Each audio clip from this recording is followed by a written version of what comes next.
একটা মেয়ে একটা বাসার সামনে এসে বলল, বাহ, বাড়িটা অনেক বড় আর কত সুন্দর, আর এই গাড়িটাও এত সুন্দর। একথা বলেই মেয়েটি তার এক্স বয়ফ্রেন্ডকে দেখতে পায় যে সে এই বাসার মালির কাজ করছে। সে তার এক্স বয়ফ্রেন্ডকে বলে, আবির, তুমি এখনো মালি? আমার ভাগ্যটা কি, আজ 3 বছর পর তোমার আমার সাথে দেখা হলো, তাও সেই একই অবস্থায়।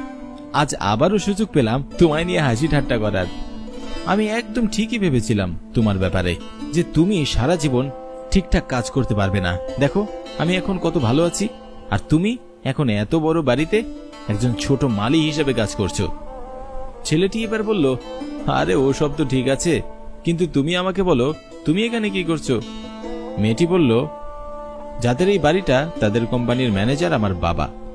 ছেলেটি বলল, ও আচ্ছা, তুমি মামুন সাহেবের মেয়ে? মেয়েটি বলল, হ্যাঁ। দেখেছো, এটা হচ্ছে সম্মান। আমার বাবা যেই কাজ করে সেই কাজের বিনিময়ে তাকে সম্মান দেওয়া হয়। আর তুমি কি করে জানবে সম্মানের কথা? সারাদিন তো তোমাকে এভাবেই বলে না, আবির এই গাছে পানি ঢাল, আবির এটা কাজ কর, ওটা কাজ কর, আবির তুই এটা করিসনি, ওটা করিসনি। সকাল থেকে সন্ধ্যা পর্যন্ত কথা শোনা ছাড়া তো আর কিছুই করতে পারো না তুমি। ছেলেটি বলল, আমার জীবন অনেক কঠিন, তবু আমি সুখী। তুমি বলো তোমার কেমন কি চলছে, তোমার জীবনে কি চলছে? আচ্ছা, তোমার মনে আছে রাফসানের কথা? আরে যে আমার বয়ফ্রেন্ড ছিল।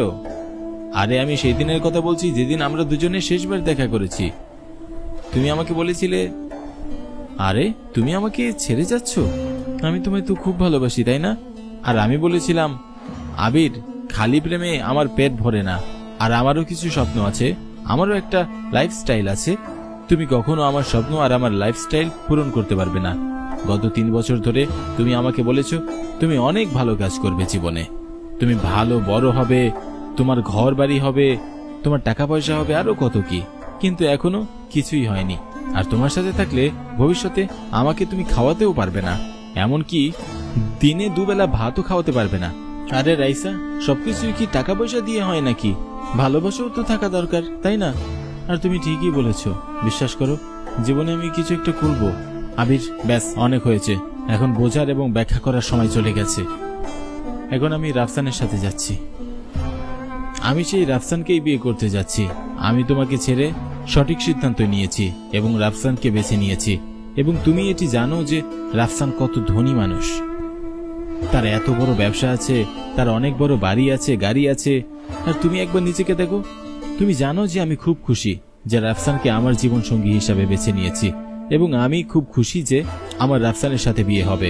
অন্যথায় আমি যদি তোমাকে বেছে নিতাম তাহলে এখানে মালি হিসাবে আমাকেও কাজ করতে হতো এবং আমাকে এখানে বাসন ধুতে হতো। তোমার বিয়ে হচ্ছে জেনে আমি খুব খুশি। একটা কথা বলি, রাফসান তোমাকে অনেক বিশ্বাস করে, তার সাথে কখনো বিশ্বাসঘাতকতা করো না, যদি না তুমি তাকে ভালোবাসতে না পারো, কারণ তুমি তো টাকা পয়সাকে ভালোবাসো, রাফসানকে না।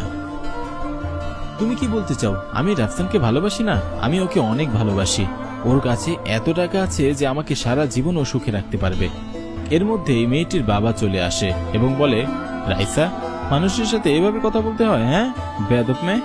বাবা, তুমি আমাকে শিখিয়েছো যে মানুষকে সম্মান করা উচিত, কিন্তু এই মানুষটা মোটেও সম্মানের যোগ্য নয়। তুমি মনে করো আমি তোমাকে বলেছিলাম যে একটা ছেলে আমার সাথে প্রতারণা করছে, সে আমাকে মিথ্যা প্রতিশ্রুতি দিয়েছে যে সে খুব ধনী। এটা সেই ছেলে, আমি ওকে ছেড়ে দিয়েছি কারণ ও একদম গরিব, ওর কাছে একটা টাকা পয়সাও নেই। আর দেখো আজও ওর কিছুই নেই, ও একজন সাধারণ মালি মাত্র। এবার মেয়েটির বাবা বলল, উনি কি সেই লোক? তুই জানিস উনি কে? উনি আমাদের বস, আমাদের কোম্পানির মালিক। আজ ওনার জন্য আমরা এত ভালোভাবে জীবনযাপন করতে পারছি, আর তুই সেই মানুষটার সাথে এমন করছিস? বেদব, এক্ষুনি ক্ষমা চাও ওনার কাছে। মেয়েটি তার বাবার কথা শুনে চমকে ওঠে এবং বাবার কথা মতো ছেলেটির কাছে ক্ষমা চায় এবং বলে, আমাকে ক্ষমা করে দিন, আমার অনেক বড় ভুল হয়ে গেছে, আমি আসলে বুঝতে পারিনি। ছেলেটি বলল, সমস্যা নেই, কিন্তু আমার একটা জিনিস খুবই খারাপ লাগলো যে তুমি সেই আগের মতোই রয়ে গেলে, তোমার মন মানসিকতার কোনো পরিবর্তন হলো না। মানুষকে সম্মান দিতে শেখো, না হলে ভবিষ্যতে অনেক বড় বিপদে পড়তে হবে।